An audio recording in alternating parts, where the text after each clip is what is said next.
Boa noite a todos. Está no ar pelo Facebook e também pelo YouTube da Igreja Presbiteriana Cristo Redentor, terceira Igreja Presbiteriana de Porto Alegre, Rio Grande do Sul. Mais uma edição do Chimarrão com Bíblia, a sua programação de todas as quintas, um momento em que dedicamos parte do nosso tempo a estudar a Palavra de Deus, a aprender com a sua vontade, a cantar louvores, a orar, a exaltar o santo nome do Senhor. Nós vamos dar início a esta edição do nosso chimarrão, ouvindo a Palavra de Deus. É muito bom ouvir a Palavra e nós vamos fazer isso agora. A Palavra de Deus que está no livro dos Salmos, no Salmo de número 31. Farei a leitura e eu convido a todos para que escutem a palavra do nosso Deus, que nos diz assim: Ao mestre de canto, Salmo de Davi. Em ti, Senhor, me refugio. Não seja eu jamais envergonhado. Livra-me por tua justiça. Inclina-me os ouvidos, livra-me depressa. Sê o meu castelo forte, cidadela fortíssima que me salve. Porque tu és a minha rocha e a minha fortaleza. Por causa do teu nome, tu me conduzirás e me guiarás. Tirar-me-ás do laço que as ocultas me armaram, pois tu és a minha fortaleza. Nas tuas mãos entrego o meu espírito. Tu me remiste, Senhor, Deus da verdade. Aborreces os que adoram ídolos vãos. Eu, porém, confio no Senhor. Eu me alegrarei e regozijarei na tua benignidade, pois tens visto a minha aflição. Conheceste as angústias de minha alma e não me entregaste nas mãos do inimigo. Firmaste os meus pés em lugar espaçoso. Compadece-te de mim, Senhor, porque me sinto atribulado. De tristeza os meus olhos se consomem, e a minha alma e o meu corpo. Gasta-se a minha vida na tristeza, e os meus anos em gemidos. Debilita-se a minha força por causa da minha iniquidade, e os meus ossos se consomem. Tornei-me opróbrio para todos os meus adversários, espanto para os meus vizinhos e horror para os meus conhecidos. Os que me veem na rua fogem de mim. Estou esquecido no coração deles, como morto. Sou como vaso quebrado. Pois tenho ouvido a murmuração de muitos, terror por todos os lados, conspirando contra mim, tramam tirar-me a vida. Quanto a mim, confio em ti, Senhor. Eu disse, tu és o meu Deus. Nas tuas mãos estão os meus dias. Livra-me das mãos dos meus inimigos e dos meus perseguidores. Faze resplandecer o teu rosto sobre o teu servo. Salva-me por tua misericórdia. Não seja eu envergonhado, Senhor, pois te invoquei. Envergonhados sejam os perversos, emudecidos na morte. Emudeçam os lábios mentirosos, que falam insolentemente contra o justo, com arrogância e desdém. Como é grande a tua bondade, que reservaste aos que te temem, da qual usas perante os filhos dos homens, para com os que em ti se refugiam. No recôndito de tua presença, tu os esconderás das tramas dos homens, No esconderijo os ocultarás da contenda de línguas. Bendito seja o Senhor que engrandeceu a sua misericórdia para comigo numa cidade sitiada. Eu disse na minha pressa: estou excluído da sua presença. Não obstante, ouviste a minha súplice voz quando clamei por teu socorro. Amai o Senhor, vós todos os seus santos. O Senhor preserva os fiéis, mas retribui com largueza ao soberbo. Sede fortes e revigore-se o vosso coração, vós todos que esperais no Senhor. Amém. Nós vamos, nesta hora, orar, falar um pouco com o Senhor Deus em particular. Depois eu orarei em voz audível, agradecendo a Ele pelo dia que Ele nos deu, pela semana que Ele está a nos dar e rogando a sua bênção sobre nós e sobre os nossos conhecidos, amigos, familiares, todos, enfim. Falemos com o nosso Deus durante alguns instantes.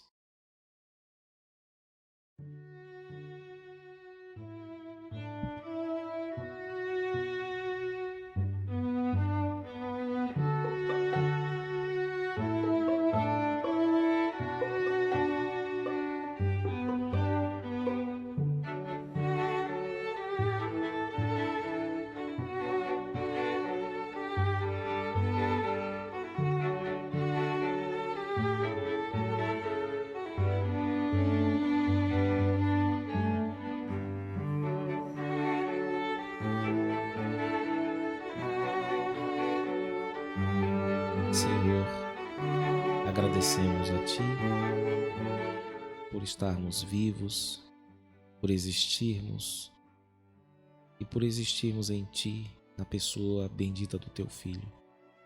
Agradecemos, Senhor, porque nesta vida nós conhecemos o seu sentido. Nós agradecemos, Senhor, porque o Senhor tem nos conduzido mesmo quando nós não percebemos. Porque é assim que a Tua palavra diz que tem sido.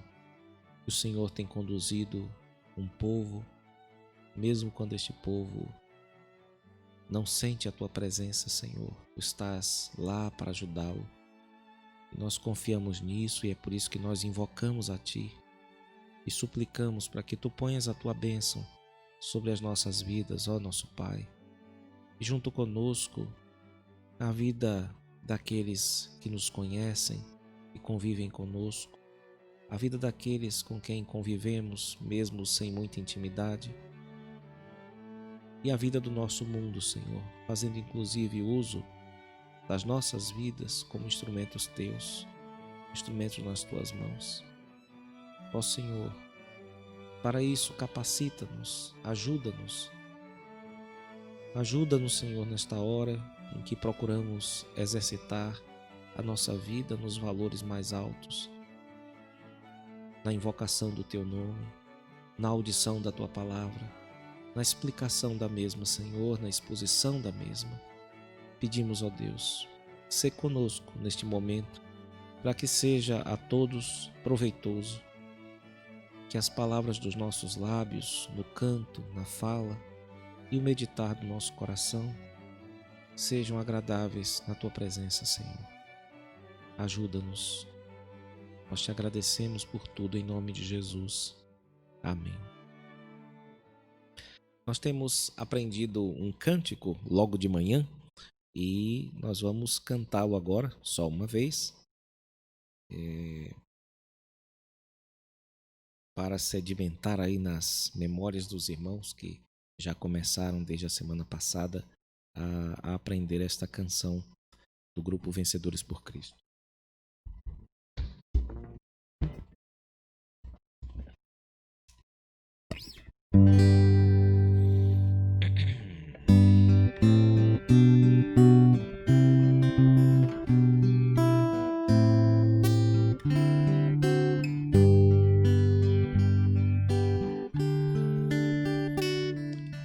Logo de manhã, quero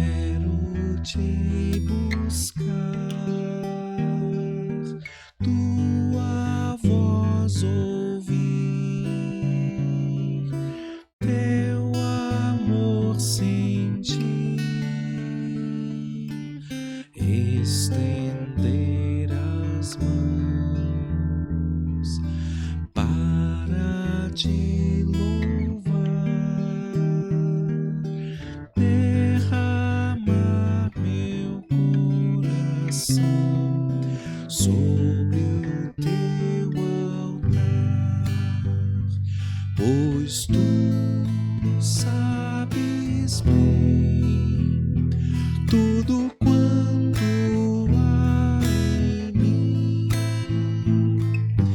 Vou te seguir e te amar até o fim.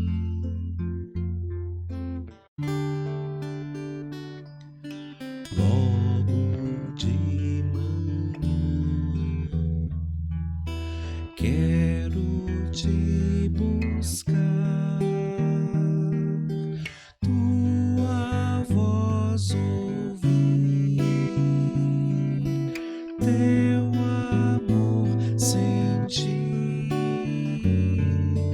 estender as mãos para te louvar,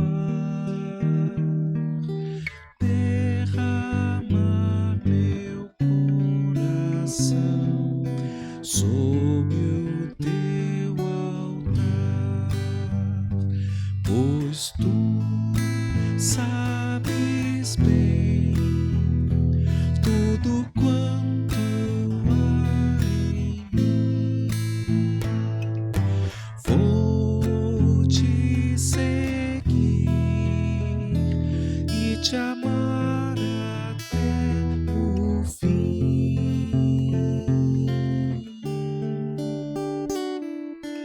E no fim do dia, quando o sol se for,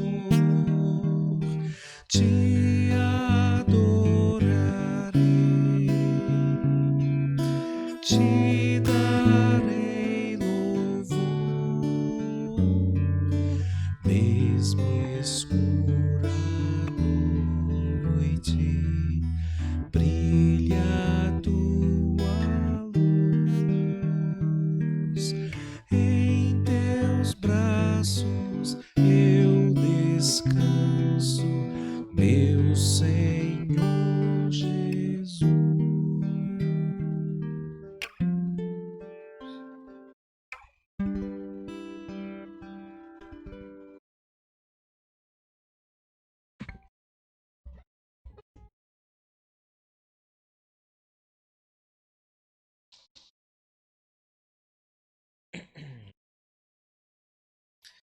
Esta música, de certo modo, traz para nós um conforto, um pressuposto de que, independente do que nos aconteça, independente do que pensemos a respeito da realidade, o pior que seja o pensamento, independente do que desejemos, quer esteja ou não dentro da vontade de Deus naquele momento, e até independente do que sintamos, o Senhor Deus está conosco.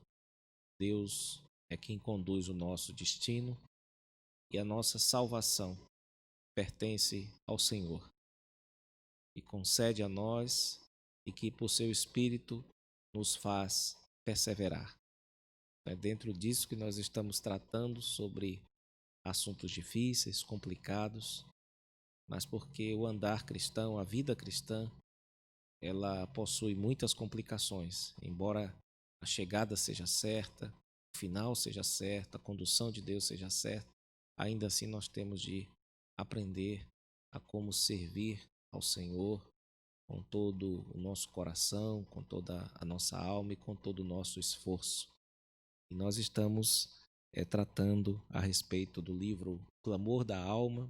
Estamos já no capítulo sobre a vergonha divina, estudando a respeito do assunto da vergonha, este sentimento que provoca tantos questionamentos, tantas perguntas a respeito não só da circunstância imediata, mas também a respeito da vida de modo geral, finalmente a respeito do próprio Deus, como aquele ser poderoso e bondoso que existe, e sem dúvida alguma é o ponto final de todos os questionamentos, inclusive aqueles que não são bem articulados por nós. Nós temos ouvido, especialmente na Escritura, aos salmistas, mas também a alguns profetas e procurado entender este sentimento, esta emoção da vergonha no contexto da revelação cristã, aquilo que Deus trouxe ao mundo por meio dos seus servos e que foi compilado e preservado naquilo que hoje chamamos de Bíblia Sagrada. Nós reconhecemos com isso os fatores sociais que atuam sobre nossas vidas a ponto de algum modo, produzir este sentimento da vergonha. Nós reconhecemos também os fatores ligados ao caráter ou ao temperamento de cada indivíduo, em ser suscetível mais ou menos à vergonha do que outras pessoas. E nós vimos, pelo ponto de vista bíblico, ou na dimensão bíblica, naquilo que a Bíblia trata a respeito do assunto, que a vergonha, pelo menos muito dessa vergonha que nós sentimos, está comumente ligada ao fracasso da nossa idolatria. Nós elegemos algum tipo de lealdade, que não precisa ser de tipo físico, mas pensemos fisicamente, elegemos um ídolo de gesso de madeira e quando as coisas ficaram ruins, o ídolo não nos ajudou, né? Então nossa idolatria constantemente é desmascarada, porque nós carregamos de expectativas, às vezes os filhos que temos, as habilidades que temos, mentais, emocionais, físicas, o emprego que nós temos, o dinheiro que nós temos. Então, quando uma coisa dessas quebra, rompe, normalmente revela-se o fracasso dos nossos planos, revela-se também o fracasso da nossa falta de confiança no Deus que jamais falha, que é o Senhor Deus de Israel. Então, nós falamos um pouco a respeito dessa relação profunda entre a vergonha e a idolatria como sendo uma de suas causas. E nós consideramos também, nessa sequência de estudos sobre o assunto, a pessoa de Jesus Cristo, porque ele serve para nós como a chave por ser tão divino quanto o Pai e tão humano quanto nós, exceto no pecado. Então nós podemos entender o que é que significa ser imagem de Deus ou lidar com a vergonha de um modo ideal e perfeito, observando a vida e a obra do nosso Senhor Jesus Cristo. E o que nós vimos foi que ele passou por inúmeras humilhações, a começar da sua vinda para cá, que faz parte da humilhação do Filho de Deus, de encarnar, mas como se isso não bastasse, ele ainda passou por muitas coisas que a qualquer ser humano causariam vergonha e constrangimento. Eu me refiro não só à vida de modo geral, mas especialmente às últimas horas da sua vida e também à crucificação, em que ele foi desacatado, foi desrespeitado, foi zombado, foi agredido, foi xingado, foi cuspido, escarrado, foi maltratado e passou por situações a ponto de ir para a cruz totalmente nu, já que tiraram todas as suas vestes. E todas essas situações certamente causariam a um ser humano, mesmo um ser humano inocente, pontualmente em relação a alguma acusação, trariam um constrangimento, trariam uma vergonha. Mas a Bíblia nos diz que Jesus não fez caso da ignomínia, da vergonha pública a que ele foi submetido. E ele não fez isso, ele não sentiu isso que nós sentiríamos em seu lugar por causa de uma alegria que estava reservada a ele, que era de redimir e salvar aqueles que Hebreus chama de seus irmãos e de suas irmãs. Há uma profecia antiga a respeito do Messias que fala também dessa postura dele de não sentir vergonha por estar fazendo a vontade perfeita de Deus, independente das circunstâncias. Essa profecia está em Isaías, capítulo 50, versículos de 6 a 8. Eu farei a leitura e peço a você para que ouça e observe de que modo o Messias, o Filho de Deus, não se envergonha em fazer a vontade do seu Pai. A profecia diz assim: ofereci as costas aos que me feriam e as faces aos que me arrancavam os cabelos. Não escondi o rosto aos que me afrontavam e me cuspiam. porque o Senhor Deus me ajudou, pelo que não me senti envergonhado. Por isso, fiz o meu rosto como um seixo, e sei que não serei envergonhado. Perto está o que me justifica. Quem contenderá comigo? Apresentemo-nos juntamente. Quem é o meu adversário? Chegue-se para mim. Então, essa postura, irmãos, de não se envergonhar quando você está fazendo a vontade de Deus, é uma postura, sem dúvida alguma, foi tomada pelo Messias, pelo nosso Salvador, pelo nosso Senhor. Mas é certo que, dentro das nossas limitações, nós devemos também seguir esses passos do nosso Senhor, de nunca nos envergonharmos quando estivermos fazendo aquilo que é da vontade de Deus, mesmo que a situação em torno seja constrangedora. Mesmo que a situação em torno tipicamente leve alguém a ficar envergonhado, se estivermos fazendo aquilo que Deus ordena, aquilo que Deus louva, aquilo que Deus elogia como certo e chama de certo, não tenhamos vergonha, não nos envergonhemos. Quanto a este assunto, os autores propõem 3 caminhos, que eles chamam de caminhos redentivos, para nós lidarmos com as nossas vergonhas de tipo pecaminoso. Com esses constrangimentos dos quais eu falei agora, nós já sabemos como lidar. Você não tem do que se envergonhar se você está fazendo a vontade de Deus. Independente de ter um grupo, uma patota, uma plateia, uma mídia, o que quer que seja, ridicularizando você, considere isso como uma coisa gloriosa. Porque quando você faz a vontade de Deus e as pessoas querem submeter você a algum tipo de vergonha, você está se identificando com o seu mestre em seus sofrimentos. Porque Jesus passou por isso, evidentemente, num nível que não se compara com o nosso, mas passou por isso e fez a vontade de Deus sem constrangimento, sem vergonha. Mas quanto às nossas vergonhas ligadas às nossas idolatrias, aos nossos falsos deuses que quebraram e expuseram nosso coração tolo e insensato, quando isso acontecer, os autores dão 3 caminhos bíblicos para nós lidarmos com a vergonha. Um deles é a humildade. O segundo é a esperança. E o terceiro é a gratidão. Nós vamos tratar de cada um deles agora e aprender um pouco a respeito de como lidar com a vergonha quando ela tem um sentido pecaminoso, de um erro que nós cometemos, de uma confiança falsa que nós depositamos em alguma coisa e a consequente decepção. Quanto à humildade, irmãos, eles defendem a humildade nesse contexto como o reconhecimento de que os nossos ídolos são inúteis e são vãos. Isso significa que nós não devemos inventar desculpas.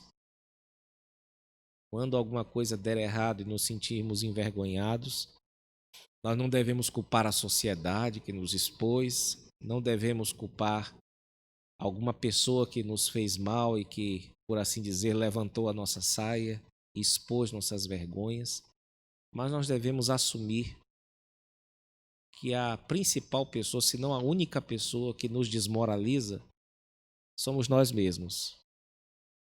Isso foi um professor que nos ensinou certa vez em sala de aula. Ninguém te desmoraliza, só você mesmo. Se todo mundo estiver falando bem de você e você for um desmoralizado, você é um desmoralizado, mesmo que todo mundo esteja falando bem de você. E se você é uma pessoa que faz a coisa certa, mesmo que todo mundo fale coisas que trarão vergonha à sua vida, à sua reputação, você está bem, você está muito bem. Então é importante nós entendermos isso. Quando acontecer uma vergonha que tem como fundo o pecado da idolatria, evite dar desculpas. Chame o erro pelo nome. Você tem sido instruído na palavra de Deus para saber que ídolos não são feitos apenas com aspecto material, como gesso, como pedra, como pau, e nem com aspecto financeiro apenas, como ouro ou dinheiro, papel, etc. O coração humano é uma fábrica. E para isso nós somos criativos. Para certas ideias, não, mas para essas daí, para como inventar um Deus, o homem é criativo e já provou milhares de vezes isso. Então é importante nós termos essa humildade quando estivermos passando por momentos vergonhosos de não inventar desculpas, mas assumir que o nosso comportamento, a nossa fé foi posta numa fraude, uma coisa que não suportava as expectativas de um adorador, vamos dizer assim. Os autores mencionam a famosa oração do publicano, né? Que em vez de deixar que a vergonha de ser um ladrão, de ser um bandido, o consumisse, e as pessoas todas sabiam daquilo, né? As pessoas tinham ódio de publicano porque eles eram traidores, eram israelitas que trabalhavam para o governo invasor, os romanos, e o povo todo sabia que eles eram gente da pior espécie, traidores da pátria.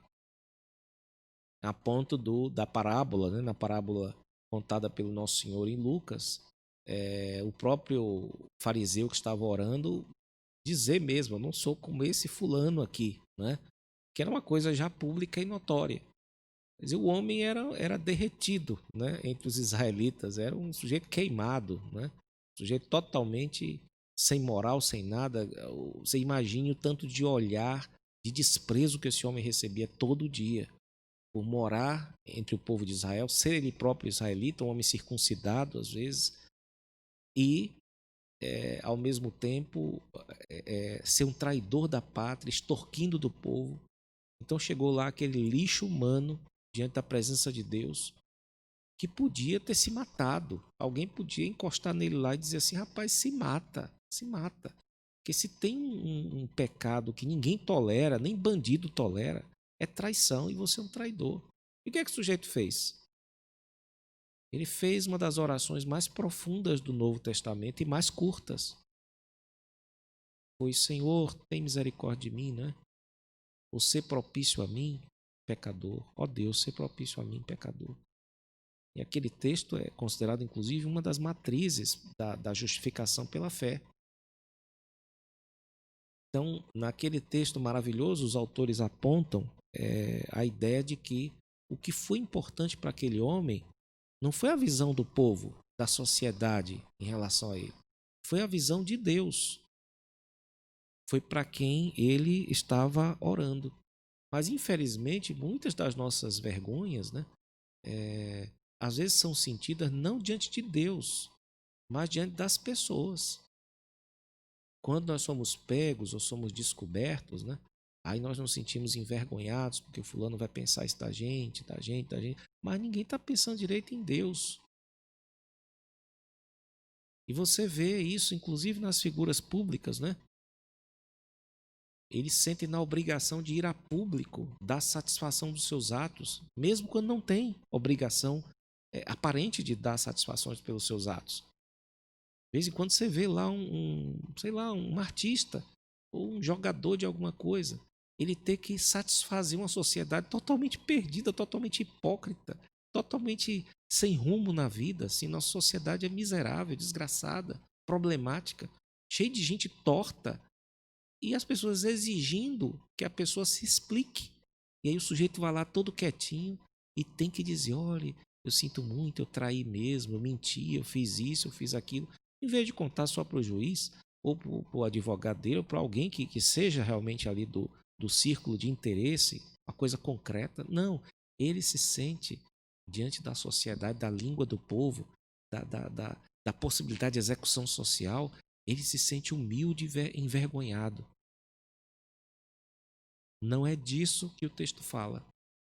Nós estamos vendo aqui um publicano que fez exatamente o oposto.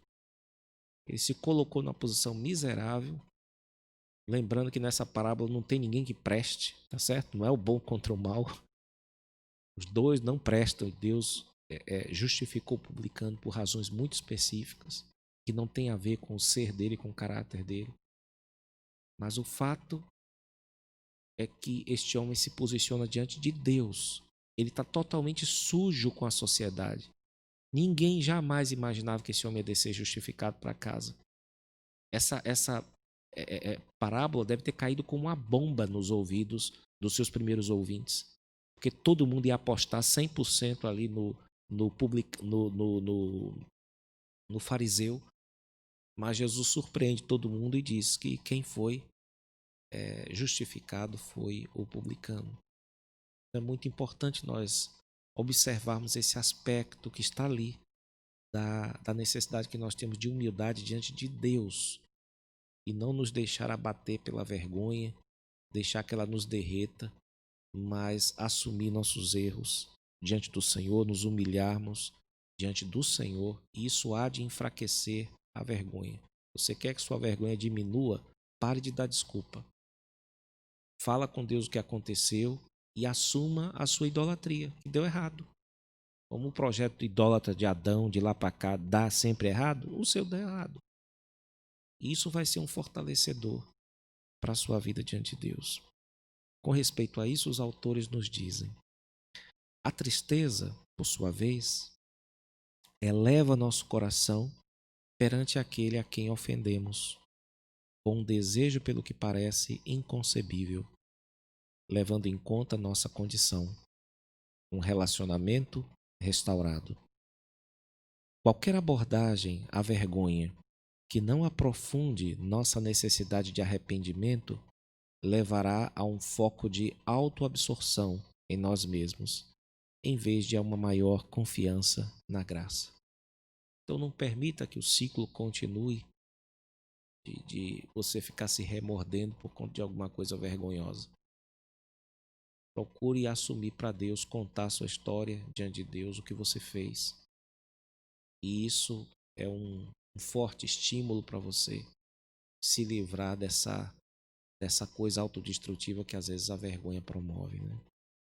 Além da humildade, eles apontam também como caminho para lidar com a vergonha a esperança.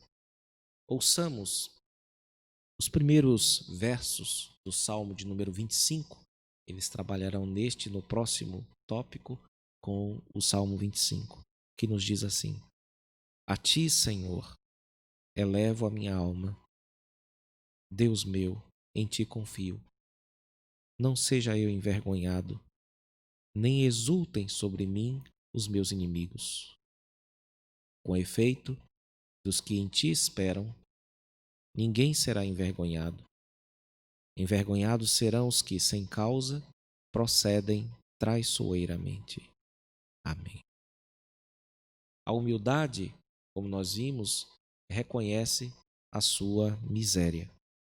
Mas a esperança nos faz ver um futuro com Deus e nos faz também lembrar de que em Deus nós temos uma voz, de que Ele pode fazer alguma coisa por nós, de que Ele pode nos ajudar a atravessar aquele momento difícil e antes de atravessar já contemplar o fato de que nós vamos passar pelos momentos difíceis se nós nele confiarmos. Então é como se fosse a contemplação de que alguém pode nos tirar da lama do pecado, da lama da vergonha. Então esse exercício é um exercício para o qual todos nós somos chamados. Quando tropeçamos, quando caímos, quando ficamos expostos em nossas idolatrias tolas. A respeito da esperança, nos dizem os autores: a esperança é um empréstimo do passado e do futuro que nos capacita a lidar com o débito do presente. Estão usando a linguagem contábil aqui, né? Falando que você está devendo no presente, você vai pegar valores do passado e certezas, né? Valores também do futuro e aplica no presente, nos buracos do presente, né? Nossa fé é centrada no passado, a morte e ressurreição de Jesus. Nossa esperança é centrada no futuro, no retorno glorioso de Jesus, a morte de Jesus, o despedaçar de toda vergonha e a redenção do seu povo. Quando assaltados pelo desprezo, É nossa confiança na redenção que nos permite confrontar, zombar e envergonhar a vergonha. Ou seja, uma das coisas que nós podemos ter como cristãos, certeza, em meio a uma vergonha que passamos, é que aquilo não é o fim. Não foi o que Deus prometeu para nós. O que Deus tem para os seus filhos, afinal, não é vergonha. Então a esperança serve para isso, para tomar como empréstimo o passado e a força do passado também com relação ao futuro e a força do futuro que já nos move hoje para preencher esses buracos, essas dificuldades do presente. Nós sabemos por experiência o quanto o mal, a nossa carne, o mundo, o diabo, como que sussurram para nós que nós estamos sozinhos, que acabou, que ninguém dá por nós, que ninguém se preocupa conosco. E todo mundo sabe que no momento da vergonha, aquele é um momento de extrema solidão, não é? O sentimento de solidão é terrível. Quando você toma uma queda com 10 pessoas junto, aquilo divide para 10 pessoas. Mas quando você é envergonhado sozinho, você se sente radicalmente sozinho. Você se sente selvagemente, né? Ou selvagemmente sozinho, isolado. Você está numa situação muito difícil, muito complicada. E você precisa lembrar que você jamais estará sozinho, que Deus estará sempre com você e que o fim ainda não chegou. A vergonha eterna pertence a outro grupo, ao grupo dos que não creem em Jesus Cristo. Se você crê, se você confia em Jesus, você pode ter certeza de que aquilo ainda não é o fim e que você pode esperar da parte de Deus que não apenas Ele esteja com você naquele momento, mas também que Ele continue a te conduzir, continue a falar com você e até mesmo a falar por seu intermédio. Além da humildade e da esperança, os autores apontam ainda, ligado ao Salmo de número 25, o terceiro caminho redentivo para lidar com a vergonha, que é a gratidão. Gratidão. O Salmo 25 nos diz assim: Lembra-te, Senhor, das tuas misericórdias e das tuas bondades, que são desde a eternidade. Não te lembres dos meus pecados da mocidade, nem das minhas transgressões. Lembra-te de mim, segundo a tua misericórdia, por causa da tua bondade, ó Senhor. O quebrantamento e também a esperança num Deus que não só fala conosco, mas fala por nós, abre o nosso coração para a gratidão e para o louvor. Quando nós nos humilhamos diante desse Deus, quando nós esperamos nesse Deus, nós antecipamos já algumas coisas. Quando nós cremos na palavra de Deus e esperamos nela, ela é tão certa, suas promessas são tão certas e a certeza que o Espírito de Deus nos dá é tão grande que nós podemos, desde já, agradecer a Deus, celebrar o Senhor Deus, exaltar, cantar louvores, porque nós sabemos que a pessoa que importa, a pessoa mais importante do universo, pensa em nós e quer o nosso bem. Então isso é uma força enorme que faz com que a vergonha se enfraqueça dentro de nós. É que a pessoa, diante de quem nós estamos mais expostos, não nos reprovou finalmente, totalmente. Aquelas pessoas que não nos conhecem direito, só nos conhecem por aquele momento de vergonha, né? São as mais dispostas a nos jogar no lixo, né? A nos desprezar. Mas aquele que nos conhece profundamente, perfeitamente, não faz isso. Nós nunca ouvimos, pelo menos não ouvimos ainda, nenhuma sentença do Senhor Deus dizendo que alguém seja inviável, de que alguém não possa ser consertado, modificado, reconduzido, reorientado para os caminhos do Senhor Deus. Talvez a passagem que melhor expresse a relação entre louvor e vergonha seja uma passagem bem conhecida, que é a da dança de Davi perante a arca da aliança, e a repreensão que ele recebeu da sua esposa, Mical, de que aquilo era uma coisa vergonhosa e que algumas mulheres estavam vendo as vergonhas de Davi enquanto ele saltava de alegria perante a arca de Deus. O texto nos diz assim, eu peço que você escute enquanto eu leio.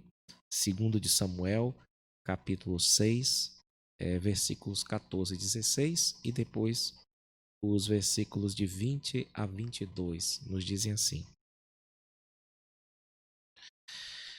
Davi dançava com todas as suas forças diante do Senhor. Estava cingido de uma estola sacerdotal de linho. Assim Davi, como todo Israel, fez subir a arca do Senhor com júbilo e ao som de trombetas. Ao entrar a arca do Senhor na cidade de Davi, Mical, filha de Saul, estava olhando pela janela e vendo ao rei Davi, que ia saltando e dançando diante do Senhor, o desprezou no seu coração. Voltando Davi para abençoar a sua casa, Mical, filha de Saul, saiu a encontrar-se com ele e lhe disse: Que bela figura fez o rei de Israel, descobrindo-se hoje aos olhos das servas de seus servos, como sem pejo se descobre um vadio qualquer.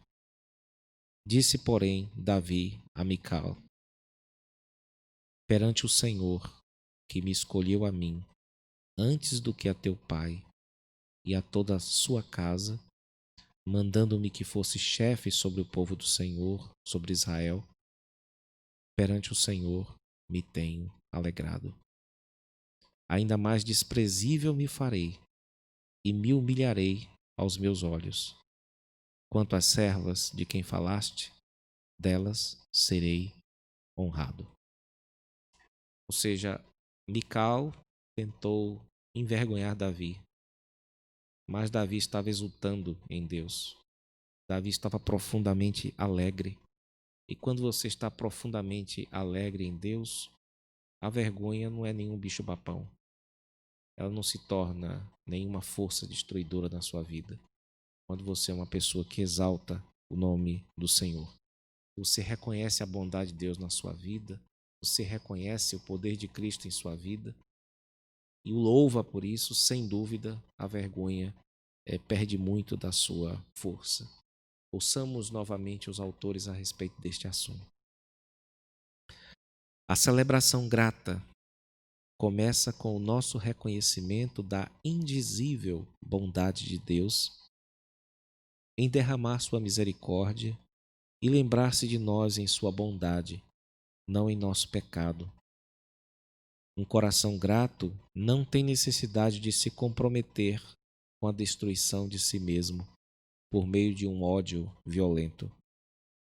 O ódio de si tenta aniquilar aquilo que assume ser a causa da vergonha, a própria pessoa. A celebração reconhece que a causa da vergonha, a idolatria, foi perdoada. Por que deveríamos nos voltar sobre nós mesmos ou sobre os outros com ódio pernicioso, quando a bondade de Deus reina sobre nós como um arco-íris glorioso? Então não há razão para você nem se envergonhar, nem se revoltar dentro desta vergonha contra você mesmo, nem contra outras pessoas. Se você tem um coração que se humilhou diante de Deus, que espera nele, e enquanto espera, o louva. Além dessas três forças, meus irmãos, a humildade, a esperança e a gratidão, nos ajudarem a lidar com a vergonha de modo bíblico e redentivo, essas coisas não apenas nos transformam por dentro, mas também nos tornam canais da bênção de Deus e do serviço a Deus neste mundo. Nós estamos aqui falando de processos interiores, né? E como Deus opera certas mudanças em nós, mas quando Deus opera em nós, Ele também nos prepara para agir através de nós, para nos tornar pessoas úteis também ao próximo, já que o nosso coração, né, como diz Provérbios 4:23, é de onde procedem as saídas da vida, ou as fontes da vida. Então, tudo mais se desdobra do coração. Isso, naturalmente, afeta as nossas relações com o nosso próximo. E o que os autores querem dizer com isso é que, em Deus, a nossa fraqueza pode se transformar numa força que o serve no mundo. Então, ter passado por uma grande vergonha pode te ajudar a, sendo transformado por Deus, promover o bem para a vida de muita gente. Eu lembro aqui do Charles Colson, foi um assessor de um presidente americano, eu não lembro se foi o Nixon, e ele participou de um escândalo entre os norte-americanos. Ele foi preso durante muitos anos e lá ele se converteu. Era um homem muito culto, muito inteligente, muito capaz, e ele terminou cometendo um crime e foi passar anos na cadeia, muito envergonhado, e lá ele se converteu e depois ele fez um ministério para lidar com os presos, para lidar com as pessoas que foram também para a prisão. Então ele certamente foi transformado por Deus, foi trabalhado por Deus, e ele não apenas ficou melhor por dentro, né? Mas ele foi usado por Deus para fazer algo útil, visando ajudar o próximo, no caso dele, na própria área em que ele foi curado, foi tratado pelo Senhor Deus, né? Então a vergonha que antes podia parecer um inimigo, e de fato é um inimigo quando é pecaminoso, né? Ela pode se provar muito útil nas mãos de Deus, primeiro expondo a nossa idolatria, uma coisa ruim que há dentro de nós. É claro que, mesmo que seja doloroso, a pessoa quer se livrar de uma coisa que está dentro dela que é ruim, não é? E essa exposição da nossa fraqueza pode nos atrair a Cristo, que não só vai tratar nosso coração, mas vai também nos levar a pensar em outras pessoas além de nós mesmos. Então, quando Deus nos trata, nos cura, nos conserta, nos reorienta, Ele não quer apenas fazer isso. Ele quer que você seja preparado para servir a Ele no mundo. Às vezes em outras áreas, mas às vezes nesta área mesmo que você caiu, você se torna mais compreensivo com pessoas que estão passando pelo mesmo drama, né? Quanto a isso, os autores nos dizem assim: Deus ama paradoxos. Ele assume a vergonha para fazer um espetáculo com o mal sobre a cruz.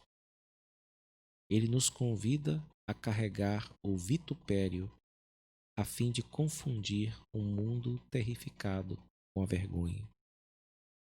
Ao entendermos nossas emoções mais profundas, entramos no entendimento mais pleno do Deus a quem adoramos. A que tipo de Deus adoramos? Que tipo de ser toma toda a emoção obscura e a volta contra si mesmo por nossa causa? Quando o vislumbramos por meio das nossas lutas com ira, com medo, ciúmes, desespero, desprezo e vergonha, tudo isso nos direciona para o grande mistério do que Deus é e como Ele trabalha em nossas vidas. Com essa exposição, nós encerramos este capítulo a respeito da vergonha. Foram 2 capítulos sobre a vergonha, tanto a vergonha de tipo pecaminoso como também a vergonha redentiva. E no próximo Chimarrão com Bíblia, se Deus nos permitir, nós estudaremos um capítulo intitulado O Mistério de Deus.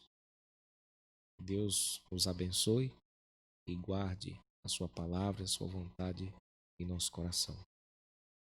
Nós vamos orar ao Senhor Deus, pedindo a Ele para que nos ajude a lidar com as nossas emoções de acordo com a sua palavra. Oremos.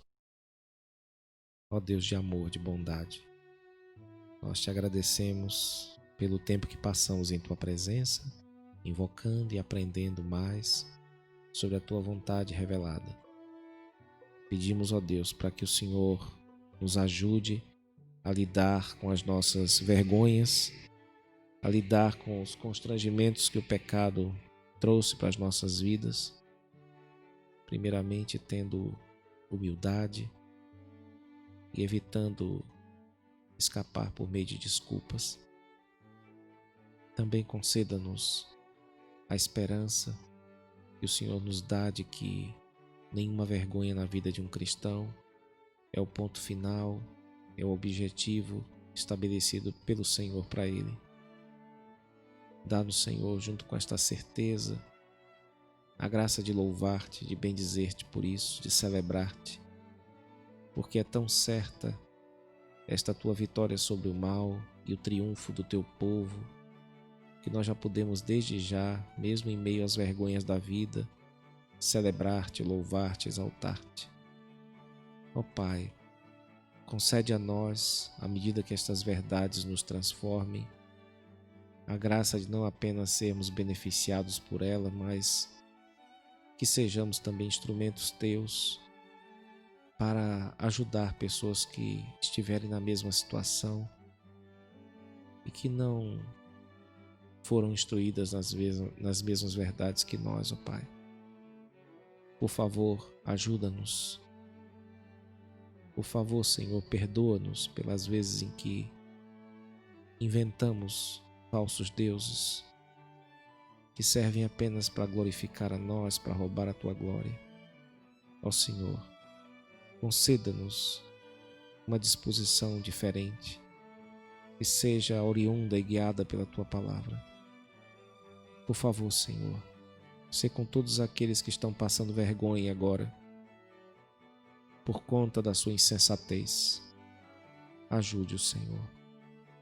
Sê também com aqueles que estão te servindo, estão sendo expostos a situações vexatórias.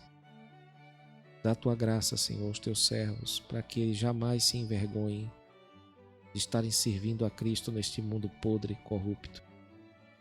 Ajuda-nos, Senhor, para que nunca nos sintamos na obrigação de satisfazer a uma sociedade corrompida, perversa, hipócrita, que desconhece a luta dos teus filhos.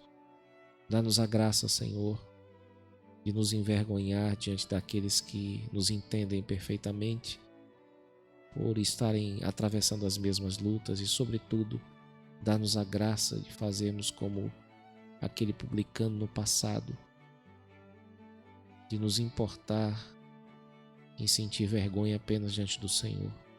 Dá-nos a graça de temer mais os teus castigos do que uma suposta execução social dos hipócritas.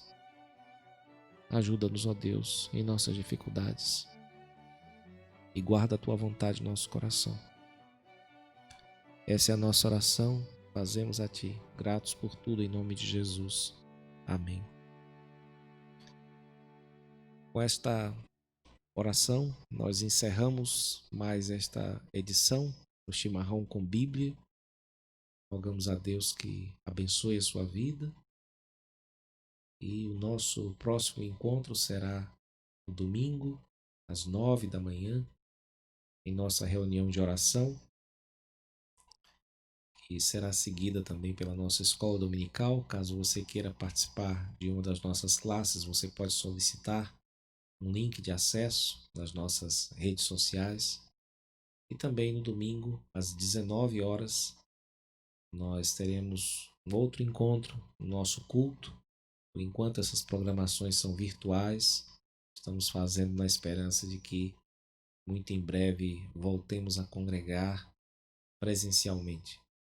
Que o Senhor Deus nos abençoe e nos conceda uma boa noite.